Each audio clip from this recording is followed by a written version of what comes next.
Jadi orang tua hebat saat pembelajaran via daring.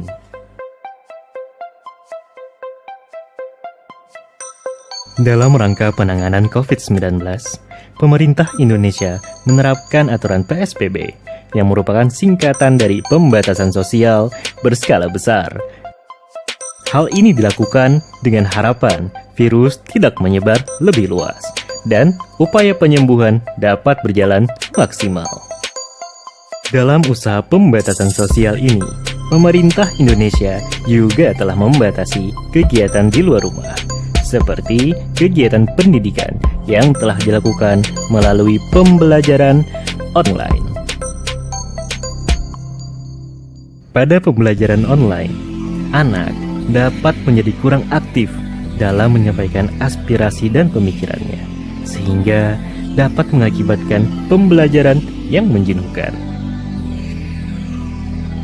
Abu Ahmadi pada tahun 2004 mengatakan bahwa seorang anak yang mengalami kejenuhan dalam belajar akan memperoleh ketidakmajuan dalam hasil belajar. Oleh karena itu, diperlukan pendorong untuk menggerakkan anak agar semangat belajar sehingga dapat memiliki prestasi belajar. Salah satu contoh motivasi yang berasal dari luar diri anak adalah orang tua. Apalagi saat pandemi COVID-19 seperti sekarang ini, di mana aktivitas anak lebih banyak dilakukan di dalam rumah. Maka dari itu, peran orang tua sebagai orang yang dekat dengan anak dinilai sangat penting, terutama dalam memotivasi belajar anak. Karena motivasi yang rendah dapat menyebabkan rendahnya keberhasilan dalam belajar, sehingga akan menurunkan prestasi belajar anak. Lalu, bagaimana cara orang tua untuk menyikapi hal ini? Yang paling utama adalah orang tua jangan panik dan stres dalam menghadapi perubahan ini. Saat krisis seperti sekarang ini merupakan masa adaptasi yang penuh kebingungan dan ketidakpastian. Banyak orang tua atau anak yang masih belum familiar terhadap teknologi. Keadaan ini pasti tidak mudah, dan ini normal. Yang kedua, dari pihak orang tua harus sadar terlebih dahulu bahwa untuk sekarang ini kegiatan belajar mengajar bukan diliburkan, melainkan diganti metodenya dari yang awalnya tatap muka menjadi via daring. Setelah itu, barulah orang tua secara berkala menyadarkan kepada anak bahwa mereka masih berkewajiban untuk tetap belajar di rumah. Yang ketiga, usahakan fasilitas belajar online tersedia, mulai dari gadget sampai sambungan internet. Keadaan ekonomi setiap orang tua memang berbeda-beda, namun mendapatkan pendidikan yang baik merupakan hak setiap anak. Sebagai orang tua, pasti akan mengusahakan yang terbaik untuk anaknya. Namun, apabila kondisi orang tua tetap tidak dapat menyediakan fasilitas belajar online, dapat dilakukan alternatif lain, seperti meminjam gadget pada orang terdekat, atau hal ini dapat dikomunikasikan dengan pihak sekolah agar dapat diberi kemudahan lain. Yang keempat, mengontrol jadwal kegiatan belajar mengajar online dari sekolahnya. Selalu ingatkan anak setiap pembelajaran akan dimulai. Yang kelima, menyediakan waktu yang cukup untuk terlibat dalam kegiatan belajar anak. Orang tua perlu menjadi sosok yang siap membantu anaknya dalam menyiapkan atau mengerjakan tugas-tugas yang akan dihadapi oleh anak selama masa pembelajaran online. Yang keenam, saat pembelajaran online tak selesai setiap harinya, selingi dengan kegiatan lain agar anak tidak bosan. Orang tua bisa melibatkan anak dalam berbagai aktivitas rumahan, seperti memasak, berkebun, menjahit, atau berbagai kegiatan yang menarik perhatian mereka. Selain mengurangi rasa bosan, hal ini juga bisa melatih skill anak. Yang ketujuh, berikan penghargaan saat anak telah menyelesaikan tugasnya. Penghargaan kecil bisa mengilhami mereka untuk membuatnya terus menekuni aktivitasnya di saat pandemi ini. Tapi, gunakanlah penghargaan secara hati-hati. Pertama-tama, berikan hadiah yang sebanding dengan usaha anak. Setelah itu, di saat anak sudah bisa terus berusaha, ganti penghargaan dengan kata-kata pujian. Agar anak tetap merasa termotivasi saat pembelajaran online, memang tidak mudah ya. Harus banyak peran orang tua yang dibutuhkan. Namun, Menteri Pendidikan dan Kebudayaan Indonesia Nadiem Makarim dalam Kompas.com pada tahun 2020 mengatakan bahwa ini adalah kesempatan emas bagi orang tua untuk lebih mengenali minat dan bakat anaknya, agar kelak orang tua bisa lebih tepat dalam merencanakan masa depan anak. Nah, telah kita simak video tadi bahwasanya memang peran penting dalam orang tua itu sangat berperan dalam proses tumbuh dan berkembangnya seorang anak, apalagi dalam segi pendidikan. Perlu kita ketahui bahwa sekarang ini kita masih dalam situasi pandemi, di mana pemerintah menetapkan agar pembelajaran dilakukan secara daring ataukah di dalam rumah. Hal ini tentu tidak akan terlepas dari peranan orang tua, di mana orang tua tersebut bisa mendampingi dan membantu anak dalam proses pembelajarannya. Pertanyaannya, apakah orang tua tersebut membantu anak dalam menyelesaikan PR-nya? Nah, dalam menyelesaikan PR tersebut berdasarkan hasil pengamatan dan juga hasil survei, bahwasanya memang sebagian orang tua memilih untuk membantu atau mengerjakan PR anaknya dikarenakan berbagai alasan. Yang pertama, anaknya terlalu lambat dalam mengerjakan tugas, sedangkan tugas yang diberikan oleh gurunya itu sangat banyak.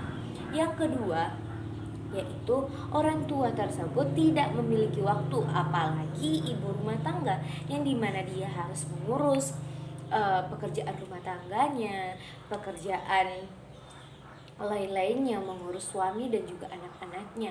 Hal itu tentu akan memakan banyak waktu, sehingga orang tua tersebut memilih untuk langsung mengerjakan tugas anak.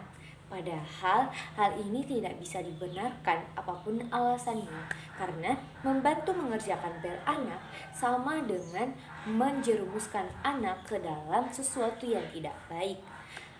Simak video berikut dari pakar ahli anak mengenai bahaya mengerjakan tugas anak secara terus-menerus.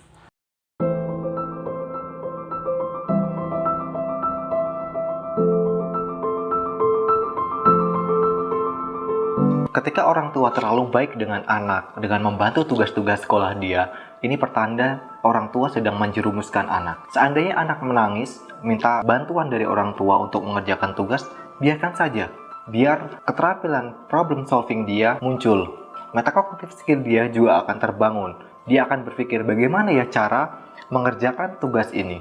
Bagaimana ya agar tugas ini selesai pada waktunya. Anak akan belajar tentang itu. Berbeda ketika orang tua yang terlibat terlalu membantu ke anak. Anak akan dikebiri kreativitasnya. Dia akan, toh nanti juga orang tua akan membantu dia. Ada tipe orang tua lagi yang tidak sabaran. Ketika anak mendapatkan proyek dari sekolah, misalkan membuat bentuk dari plastisin, hasilnya jelek versi orang tua. Itulah kenapa orang tua biasanya akan membantu membuatkan biar hasilnya lebih bagus. Sebenarnya orang tua sedang tidak menghargai anak. Anak akan berpikir bahwa, oh ternyata karya saya tidak bagus. Percaya diri anak akan jatuh karena orang tua yang seperti ini. Anak akan menganggap bahwa aktualisasi diri dia yang setelah dia lakukan itu percuma karena dianggap tidak bagus dan sebagainya. Itulah orang sebaiknya memberikan penguatan yang positif walaupun karya anak mungkin tidak sebagus yang kita harapkan gitu. Karena sebuah proses itu sama pentingnya dengan produk yang dihasilkan.